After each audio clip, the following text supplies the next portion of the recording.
Selagi dia ada di tongkrongan itu, aku skip. Saya gak bakal nongkrong di sana kalau ada dia. Gak bakal. Semua teman-teman tongkrongan pada gibahin saya. Tongkrongan macam apa itu? Simak ini baik-baik.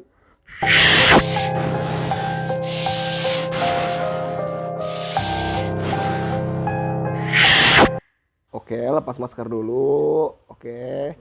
Ketahuan dubbing. Salam semua. Pernah nggak kalian di suatu tongkrongan berselisih pendapat sehingga kamu memutuskan untuk tidak nongkrong lagi di tongkrongan itu? Selagi dia ada di tongkrongan itu, aku skip. Selagi dia masih nongol di tongkrongan itu, aku ogah. Saya sangat yakin baik cewek maupun cowok pasti pernah mengalami hal ini. Karena saya juga pernah terlibat di masalah ini. Rasa ingin membenci orang tersebut karena tingkah laku dan perkataannya yang menyayat hati. Yang bahaya adalah sampai kita berpikir yang aneh-aneh tentang tongkrongan itu, sedang gibahin kita yang tidak nongkrong. Wah. Belum lagi orang-orang tempatmu mengadu dan berbagi cerita mendukung bahwa orang yang kalian benci itu memang memiliki watak yang kurang baik. Ya, membuat kamu nambah benci aja tuh sama tuh orang. Kebencian itu pun berlarut-larut, sehingga kamu membatasi diri untuk masuk circle tongkrongan itu karena ada satu orang yang meresahkan ini. Dan hal ini benar-benar terjadi di kehidupan saya, di mana saya berlarut-larut untuk tidak bergabung di suatu kelompok karena ada satu orang yang saya benci di dalamnya. Oke, saya akan ceritakan pengalaman saya. Saya pernah berselisih paham dengan seseorang. Ya, kita anggap saja namanya si A. Karena suatu persoalan di mana persoalan ini kita memiliki sudut pandang atau pendapat yang berbeda. Anggap aja kita sedang membahas waktu itu topik tentang otomotif misalnya. Karena pendapat saya berbeda dari pendapat orang-orang umum, akhirnya pendapat saya tidak terlalu ditanggepin dan ditertawakan. Sehingga saya ditertawakan oleh orang yang banyak karena ulah si A. Karena pendapat yang berbeda tadi.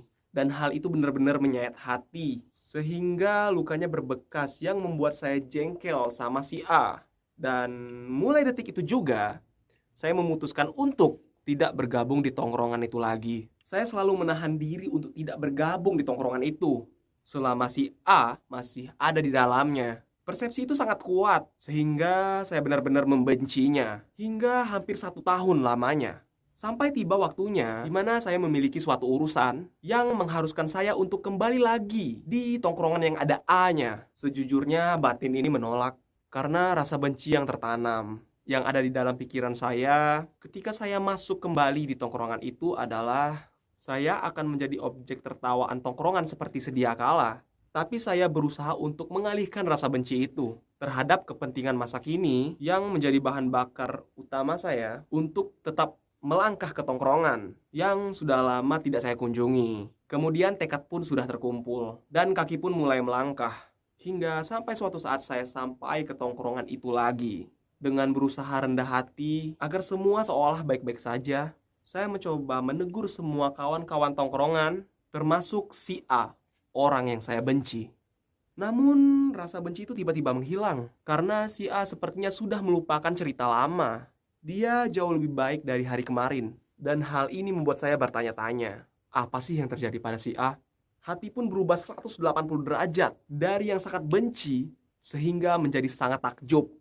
Wow, bahkan dia lebih care menanyakan keadaanku. Hey Fer, gimana kabarnya hari ini? Serta menanyakan, apakah kamu baik-baik saja? Kalau ada permasalahan, ayo cerita, kita pecahin masalahnya sama-sama bareng-bareng.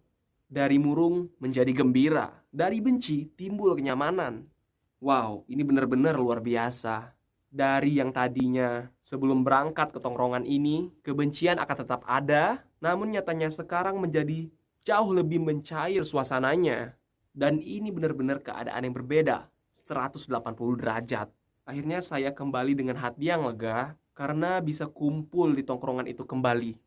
Nah, dari sini saya memanen banyak hikmah. Di saat saya memutuskan membatasi diri untuk datang ke tongkrongan itu, maka lingkaran pertemanan saya tidak bakal berkembang. Dan wawasan saya tidak bakal berkembang. Di saat saya mencoba untuk merendahkan hati untuk kembali ke tongkrongan itu, maka sangat-sangat memungkinkan pikiran negatif yang kalian pikirkan itu benar-benar tidak terjadi, tidak terbukti.